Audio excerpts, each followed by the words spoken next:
Its echo still lingered in the rails, a faint metallic hum fading into the distance, like a memory refusing to settle. Smoke drifted across the empty platform, thinning slowly in the late afternoon light. The sky stretched wide above the small station, pale blue brushed with gold, but the warmth it promised never quite reached the ground. She stood alone. Her gloved hands were clasped tightly in front of her, knuckles pale beneath the fabric. A small suitcase rested at her feet, worn at the corners, its leather scuffed from a journey longer than she had imagined. Dust had already begun to gather around its edges. She hadn't moved since the train disappeared. At first, she had expected someone to call her name. A man, perhaps, stepping forward from the scattered figures that had greeted the passengers earlier. Someone with recognition in his eyes. Someone who would look at her not as a stranger, but as the answer to a promise. But no one had come. Now the platform was empty. The few people who had lingered were gone, leaving behind nothing but the quiet creak of the station sign and the restless whisper of wind. A loose board knocked softly somewhere behind her, repeating its lonely rhythm. She swallowed, her throat dry. He must be late. She murmured to herself, the words fragile, as though saying them too loudly might break them. She reached into her coat and pulled out a folded letter. Its edges softened from being opened too many times. The ink had smudged slightly in places, but she knew every word by heart. He had written of the land, of the wide skies and honest work, of a small ranch that needed a woman's touch, of loneliness that stretched across days and nights, and of hope that had led him to place an ad in a newspaper far away. He had written kindly, carefully. His words had been steady, like someone who didn't speak much but meant everything he said. She had believed him. That belief had carried her across miles of unfamiliar country, through cities that buzzed with noise and strangers, onto a train that rattled endlessly toward a life she could not yet picture. And now she folded the letter again, slower this time, as though delaying the moment she would have to accept what it meant. The wind picked up, tugging at the hem of her dress. A sound echoed in the distance, not the train. Something else, hoofbeats, faint at first, blending with the natural rhythm of the land, but steady. Approaching, she looked up. From beyond the rise just past the station, a figure emerged, a horse, dark against the light. Its movement was unhurried, each step measured. The rider sat tall, his outline sharp against the horizon. A long coat shifted with the motion, and a wide, brimmed hat cast his face in shadow. He did not rush. He did not call out. He simply came forward, as though the distance between them had already been decided. Her heart began to beat faster. Relief flickered quick, bright, desperate. "He's here," she whispered. She straightened, brushing dust from her dress with hurried hands. Her fingers trembled slightly as she adjusted her hat, smoothing stray strands of hair. The horse slowed as it reached the edge of the platform, stopped. The man remained seated for a moment, looking at her. Not in the way she had imagined, not with recognition, not with warmth, but not with indifference either. Something else, something quieter.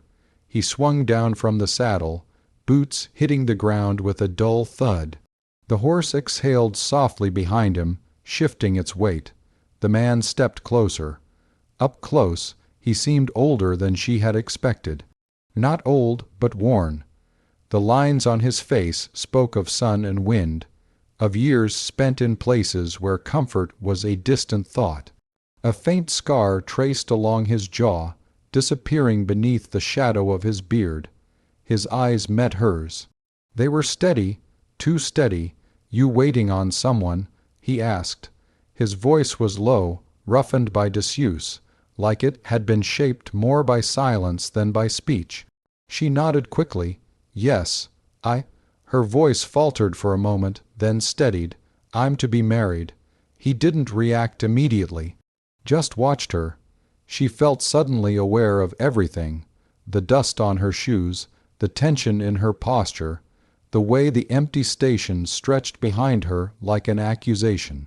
I received letters, she continued, as though explaining would make it real again.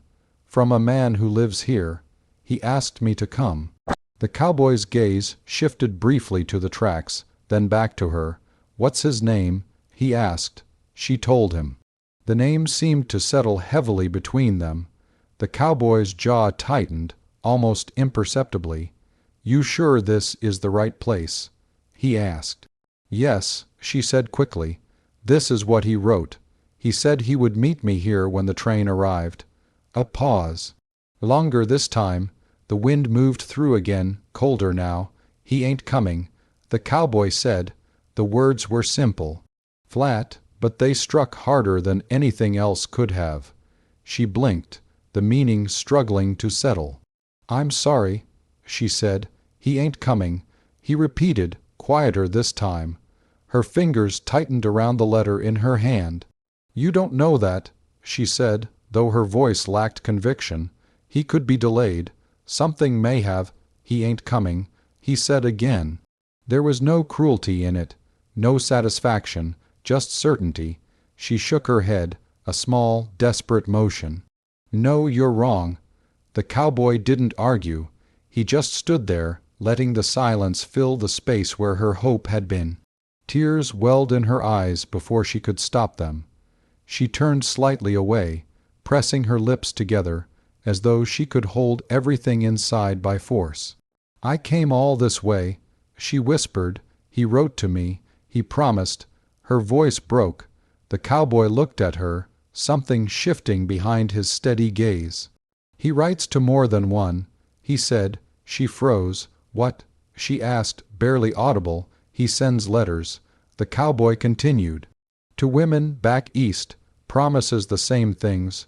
The truth settled slowly, painfully. Why? She asked. The cowboy's expression didn't change. Because some send money first, he said. Some don't. Her breath caught. She looked down at the letter in her hands, as though seeing it for the first time. A lie. Every word of it. The station felt smaller now, colder. The sky above seemed too wide, too empty. I have nowhere to go, she said finally. It wasn't a plea, just a fact. The cowboy studied her for a long moment. Then he glanced toward her suitcase. You got money? He asked. She hesitated, a little. Enough to get back. She shook her head. Another pause. The wind shifted again, carrying the faint scent of dry earth and distance. The cowboy exhaled slowly. I've got a place, he said. She looked up, startled. It's not much. He added, just a cabin, land's rough, works harder. He met her eyes again. But it's honest. She searched his face, looking for something, anything, that would tell her whether to trust him. What do you want in return? She asked. It was a fair question. In a place like this, nothing came without a price. The cowboy seemed to consider it. Then he shrugged, a small, almost dismissive motion. Help around the place, he said. Cooking, keeping things in order. He paused. You stay as long as you need. Leave when you want. No conditions. No promises, just an offer, the kind that didn't try to convince. She looked out across the land, the empty stretch that seemed to go on forever. There was no